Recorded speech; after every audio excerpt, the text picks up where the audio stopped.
We're live? Yep. Hey everyone, I thought I should start engaging with all of you and connecting more on a personal level because I have a lot more time now that all of my speaking engagements have been postponed, at least for the next 3 months.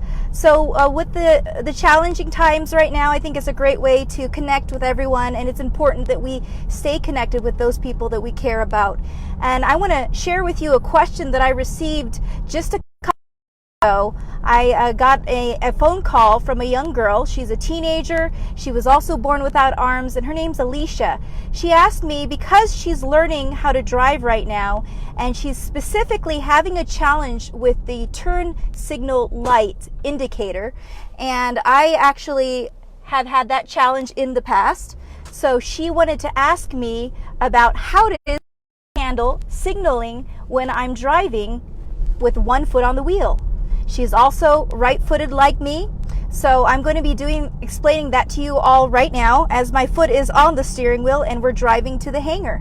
So what I do when it comes to turning the signal light on is I actually use my right foot and wrap it around the steering wheel in a way that I can actually stay in contact with the steering wheel, but at the same time I'm able to use my toes that are now free to hit that signal light indicator.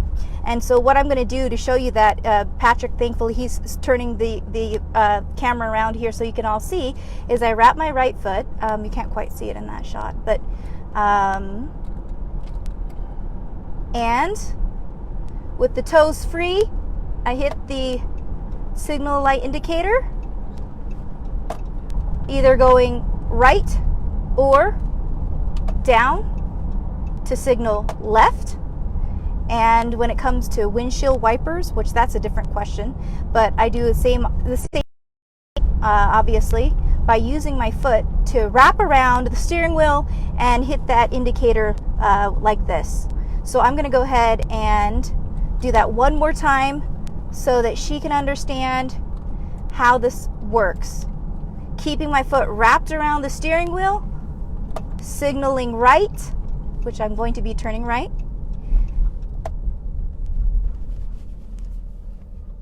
There's a little bit of a speed bump here.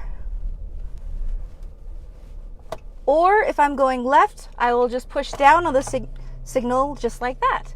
So if you have any questions for me, feel free to shoot those over. I'm curious about what everyone's doing to kill the boredom that you might have with the challenging times, everything being closed.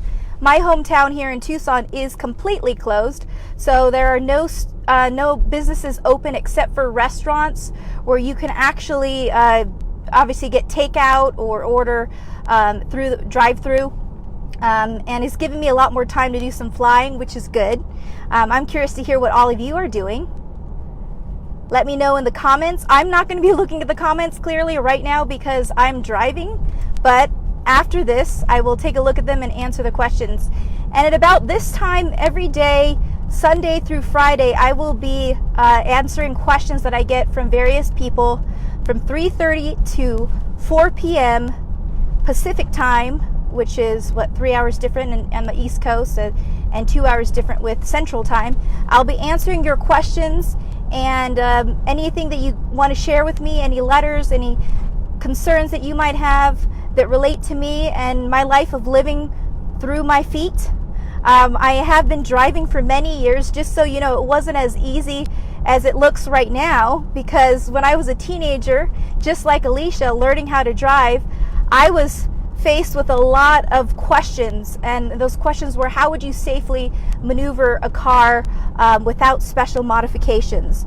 In fact, I went through a phase of trying out modifications on the vehicle that I drove at the time, and I went in to get my driver's test, my driver's license, and that was an interesting experience because when I went in, I was nervous like any teenager. I passed my written portion of the test and everything went well there, but when it came to the test itself, I was nervous. I did everything right, including the parallel parking, which is the hardest part.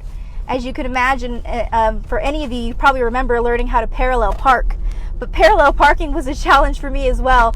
but I got 3 tries to do a parallel parking job, and I parked it on the time. So I passed my test with flying colors.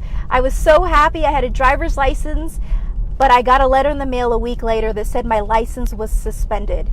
And I couldn't figure out why, because I didn't do anything wrong. I didn't run any red lights. I wasn't doing anything illegal. I was being a good, safe driver and just driving around town, driving to school.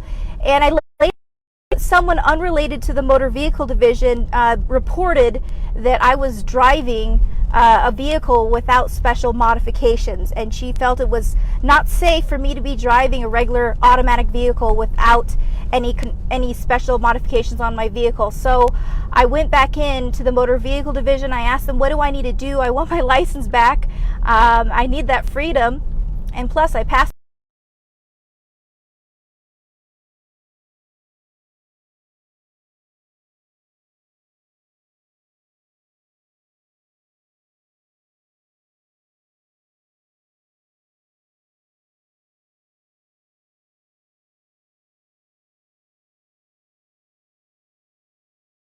Right now I actually have my left foot accelerating, and my foot is also stepping on the brake, and I am crossed over a little bit more than if you were to do that with your right foot, but it's the way I've been driving, and it's just fine.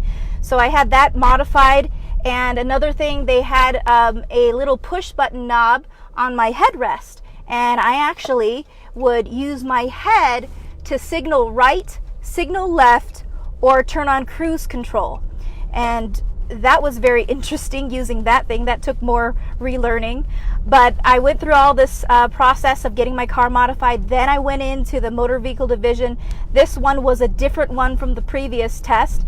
It was downtown Tucson at a place where truck drivers get their driver's licenses, and as a truck driver you have to go through a little bit more. This motor vehicle division and took the test with those special modifications all rigged up on the car, and I wasn't as nervous the second time. But the examiner said, you know, you drive fine with these modifications. And I asked him, I said, you know what, could I just show you in a couple minutes how I can drive without the modifications? And would you be okay if I took everything off of my car, steering wheel, the headrest, the accelerator and brake, and just show you how I drive just fine without it? And he said, sure, that'd be fine. And he saw that I drove better.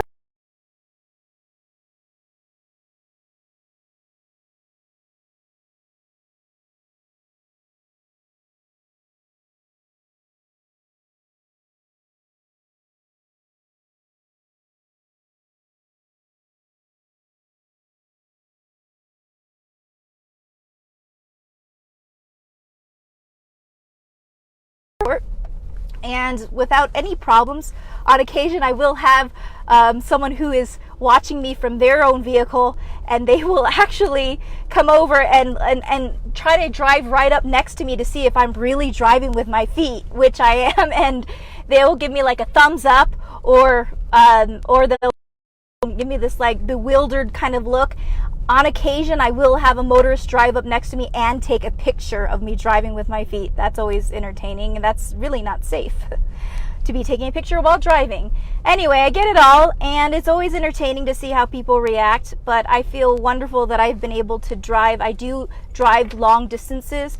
On occasion, my foot and leg will get tired in this position. If you can imagine being cramped up like this for over a period of, say, 7 hours, which I went to Vegas from Tucson, and that's about 6.5, 7 hour drive.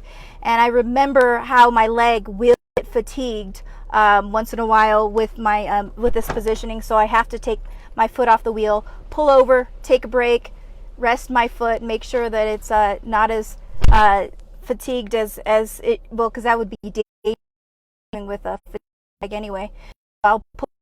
That's something that I